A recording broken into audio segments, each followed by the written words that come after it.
Tara and Andy's film reviews on OurGamers.co.uk.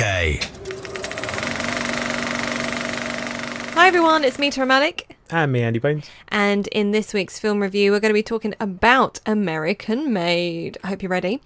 Okay, so the film is classified 15, and the director is Doug Liman. You've got starring in this, obviously, Tom Cruise. He was plastered left, right and centre, just absolutely everywhere. It was all about him. I can't wait to get to the cast bit. Domhnall, Gleeson, Sarah Wright, a couple other people that are starring in this film, and the genre is action, a biography comedy. Running time an hour and 55 minutes, and in brief, the story of Barry Seal, an American pilot who became a drug runner for the CIA in the 1980s in a clandestine operation that would be exposed as the Iran-Contra affair. That is an interesting classification as well, isn't it? Action, biography, comedy. It is. I don't think that's one we've ever done often. before. Not something we get often. No, exactly. And a weird combination. Yes. So it definitely was a comedy because there were loads of... I think there's a lot of shock throughout this film, just how on earth did this even happen and get away with stuff. But it was just because of the attitude of the character and the way Tom portrayed it. It definitely was a comedy. Action, of course, she had quite a bit of that, and biography because we're telling the story of Barry Seal, who I didn't know until watching this film, and then I was like, I have to Google this. So, and I did, just a little bit. And?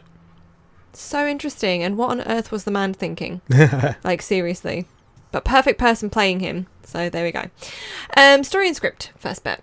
Right from the start, the logos of the production companies were old-timey. They reversed them a little bit into the olden days. Yeah. They helped put the theme of the film and the time frame of the film together.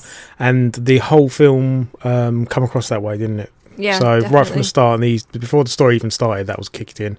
And right from the very beginning, I was intrigued. Yeah, I didn't get much from the trailer. I think the trailer told you what the film was about. And showed a really funny, silly scene. Yes. Yeah. But right from the start, the story it did find its way to make it interesting. There is, some seriousness. I mean, it's a very severe situation. It's crazy. It's just crazy to think that this actually happened. But the thing is, like, once you're in it, you're not going to get out. Not alive, anyway. No way getting out of that easy. No. So obviously based on a true story, which always has me intrigued. I love my fantasy. I mean, that's still going to be my favourite, hands down. But it's always interesting when they turn, like when we watched Everest or anything like that, where it's based on a true story. I always find that quite fascinating, how they adapt it. So, very interesting story, funny script, obviously. I wrote at one point, this whole thing is just crazy. And it's only a matter of time because he was just pushing his luck more and more. Yeah, definitely. And then I wrote, it just gets worse and worse. And, it spirals. Once you're in, it's pretty much impossible to get out of it. The story is really insane. Then at one point I wrote, oh, blimey. And then not bad at all. So it's kind of, in a nutshell, what I thought of the film, of the story and the script. As you mentioned, it did have a funny take on things. I don't know how much of that is legitimate or how much is it to make the film interesting. Yeah. We don't know the details. Yeah. But... yeah, it was, and it was. But the adaptation was quite the good. Development and how it progressed. Not as you say, it was just really interesting, really enjoyable. Andy loves this development. Don't let him down there, especially character development. Okay, I know that was like years ago. I'm not letting it go. Shots. See what you did there. Let go of me. Shots. You kind of already said this in the story bit, which was bizarre, but hey, tinted fuzzy shots, so like the quality of the time, the older feel to represent that the was time the whole way based. through, wasn't it? The old time. It's really, really nice. I liked what they did there. It was effective. Yeah. It made sense. That probably would have lost some of it if it was filmed in HD, nice crystal clear. It probably would have lost some of it. It made it more gritty. It gave it more character. Yeah, exactly. There's more texture and grit and depth, and I really enjoyed it.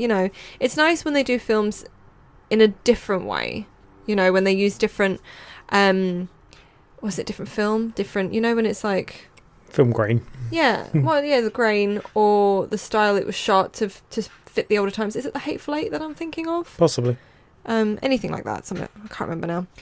And sometimes you almost had home footage style as well, the shaky cam.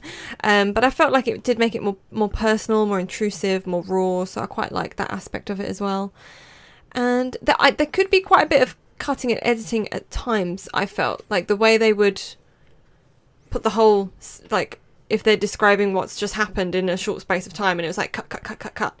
It did work though. I'm not complaining. It actually worked. But they did do that sort of style quite a bit throughout the film.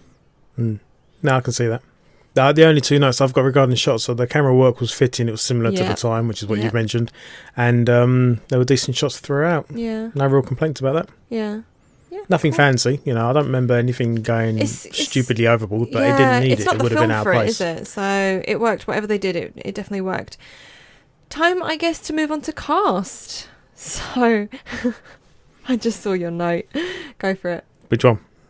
The Tom Cruise one. Tom Cruise, as expected. Now, yes, it is. You get it from you know him.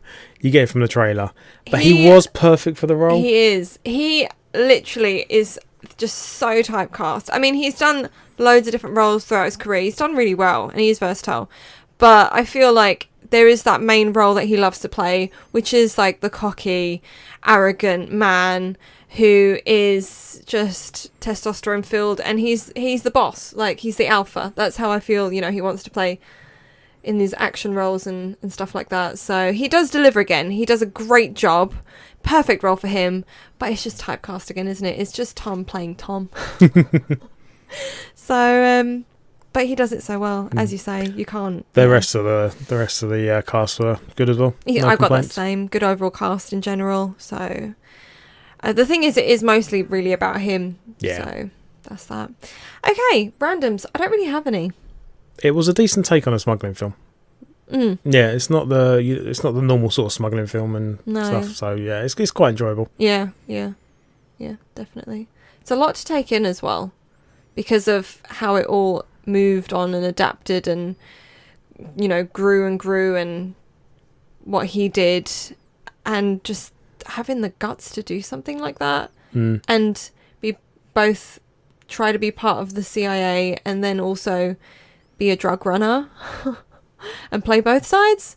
That's insane. But yeah, it's definitely one I want to watch again. Yeah, because I feel like I probably would get more watching it a second time, because there was probably so much to try and take in the first time. I probably missed quite a bit. So yeah. And is that all for randoms? Time for the rates. I give it a 7. I'm quite happy with it. I also put 7. Oh, nice. It's got a 7.3. It's not one I could recommend to everyone, but I'd definitely recommend it to people who I can see enjoying it. If you're a Tom Cruise fan, I think I'd say if you're a Tom Cruise fan, obviously you're going to go watch it anyway. And if you're someone who's into the seedy world and a biographical film, but also I just love the fact that they've managed to squeeze in, because it is a serious thing, but it's still a comedy. Like, I don't know. It's a good film to go check out for those sort of reasons, I'd say. So, definitely. Right, that's a really short, sweet. I think that's one of the shortest ones we've ever done. But that is it for the film review for this time. Obviously, we've got quite a funny one on the way next. But until then, bye-bye for now. Bye. Thanks to Cineworld Festival Leisure Park Basildon for the best experience around.